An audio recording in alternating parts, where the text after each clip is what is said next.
it's Renee with Delaney Jane Cards. Welcome back to my channel. I thought I'd pop on here. I had the ability to purchase the Couture Creations Precision Stamp Platform. Now, I purchased this with my own money, and I purchased it over a month ago, and it finally came from Scrapbook Made Simple. And I want to show you here that I do own a bunch of different stamp platforms, so I'm going to kind of look at this from do I really need this? Is it really that different? And what are some things that I do like or don't like about it? So this is very different than your traditional stamp platforms. And you've seen I had 3 others. So they all work differently and all have some uniqueness to them. So what I did is I pulled it out. It is 5.5 inches by 8.5 inches, and it works like the old, I want to say Fisker's stamp. Like it was like a stamp press, but it was one piece of plastic with these foamy feet on it, and you kind of push down. So this is kind of the same concept here. So what except for they're like little plastic feet things. So I pulled out a bunch of different kinds of stamp sets, stamps, a 6x6 stamp, another rubber stamp, a solid stamp, a brand new stamp that's never had ink, and a giant fine detailed floral, as well as a super fine sentiment stamp set. I wanted to see if I was going to get good results. Now, this first time I used the stamp press, I was really kind of shocked. I put this 6x6 in and I folded it over and I picked it back up because I was like, did it touch my paper? And it did not. Now, that's a Hero Arts 6x6 stamp. I think most of the major stamp companies, I think their 6x6 background stamps are all pretty much the same thickness. So I would say, without having tried one from every company, that it is going to hold your 6x6 stamp above your paper. So if you have ink on it, it's not going to do anything until you push down. And then I wanted to see how well this would stay lined up. And I had put a little piece of removable adhesive or tape behind there because 6x6 is too big to put my magnets on. And then I wanted to see how well it cleaned up, and I used my best cleaner ever and a microfiber cloth and just wiped it clean, and it wiped clean really, really nicely. So then I thought I'd pull out this stamp set from the Stamp Market, and it has this circle, and I love this circle stamp, but I really hardly ever get to use it because it is really hard to stamp.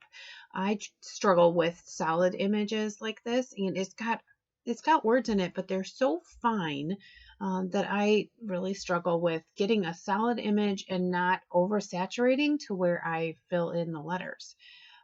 So I used the stamp platform over and over and over again, and I had this one little spot where it seemed like I just could not get the image nice and solid, and it's probably the stamp, but in an effort to be true, I cleaned off my stamp. I kind of picked it up to make sure there wasn't an air bubble underneath, and then tried it again. And I think it got a little bit better, but I still do see the little blotch.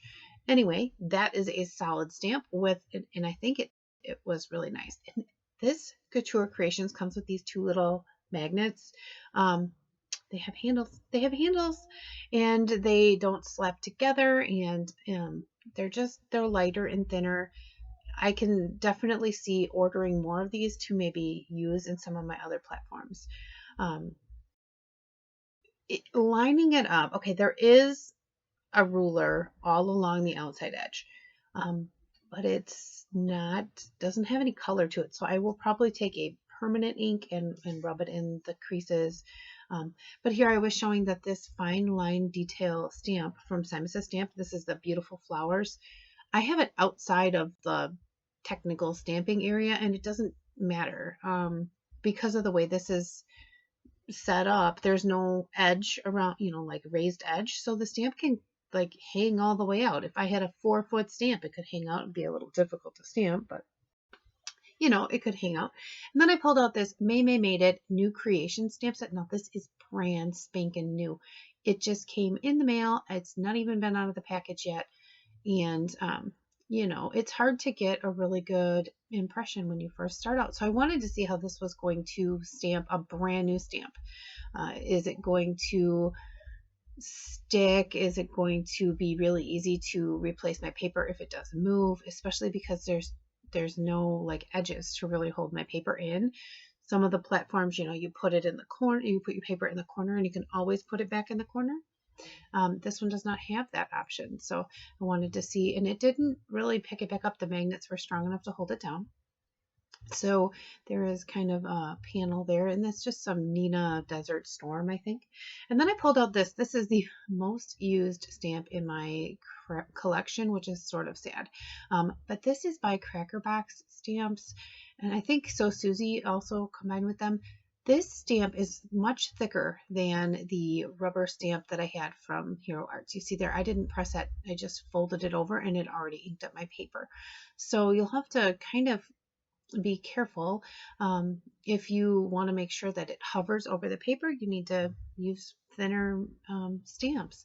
And then I also wanted to stamp out a scene, something where it's going to take me a little bit of time and I'm going to fuss with, and I'm going to have to move stamps around. And I wanted to see just how well these magnets really held this paper in the stamp platform, especially because there's no edges to bump it up against. This is a Hello Bluebird stamp set called Storybook. I had it on the screen there. It's called Storybook Friends. I happened to receive this in a giveaway from Sandy Allnock, and it came with dog hair from her very special friends, and I think that is super cute. There's like some dog hair on some of the stamps. If you are a crafter and you have a pet, you know how that stuff just gets on everything. Well, yeah, this came with some special extras. I thought it was hilarious. I was laughing so hard. But here you can see that when I picked my stamps up, it actually slid my paper around, and then it didn't stay stuck. So I had to really pay attention to where I lined it up. That could be a thing for you. I think your magnetic corners, like the misty corners, I think they could work in here.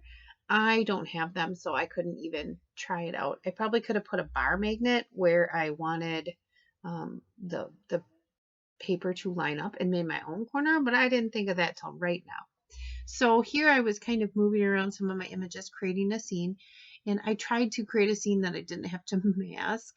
So I really was kind of careful with how I placed these, but this was all about trying to see how well those magnets were going to hold that paper, because there is no corner to kind of push it up against, like if I wanted to double stamp, I needed to make sure it was going to stay in the right place, because otherwise a stamp positioner to me is really no benefit.